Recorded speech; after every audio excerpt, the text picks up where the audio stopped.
Hello, shop owners. So today we are going to be talking more about building a team.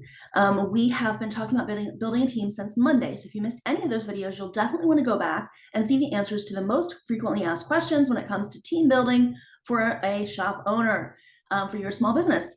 And we also have covered analytics in the previous month, and we have talked about Facebook analytics, your pixel, your analytics for your blog, podcast, your analytics for your YouTube channel. All of those are in previous videos. Go back and watch them.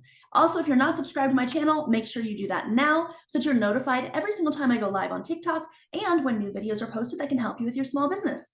All right, so let's go ahead and jump into today's question. Again, we are talking about your team this week.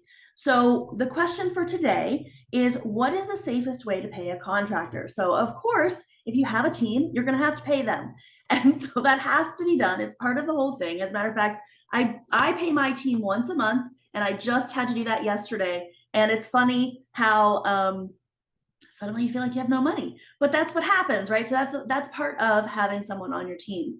So I have been paid as a contractor as well. And so typically what I have them do is I have them, I send them an invoice through PayPal, and then they just reimburse me through PayPal. So you can have your independent contractors do the same thing. They can actually go into their own PayPal account and send you an invoice, and then it makes it really easy for you to pay them. That's option one.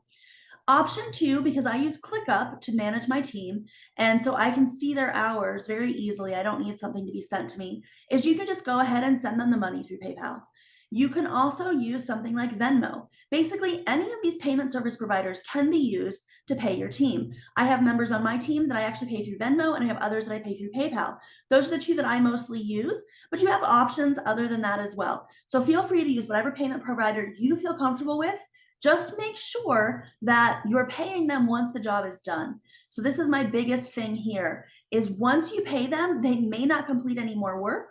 Now, depending upon what type of contractor we're talking about, if this is someone that is a very high cost contractor, it may be that they ask for half up front. That's pretty standard and typical. But if you're talking about someone that is an ongoing contractor with you, normally the way that works is you're going to pay them, for example, I pay them once a month so that they get paid for their entire month worth of work.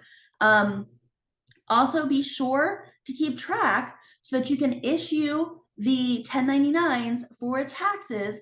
I use eFile4Biz, and that's the number 4, to do my 1099s for my employees. So if you're looking for some way of doing that, you maybe don't have a tax professional, that is what I use for mine. Of course, if you're running a business and you're making money, your best bet is always going to be to have a tax professional on hand. That is all we have for today. The safest way to pay a contractor is to either have them send you an invoice or just issue payment through any of the payment providers that are available nowadays. I personally use Venmo and PayPal. So if you have any more questions about building your team, we've already covered 5 other typically asked questions this week, and we will be going over more questions over the next few days. So make sure that you subscribe to my channel so you don't miss any of those videos.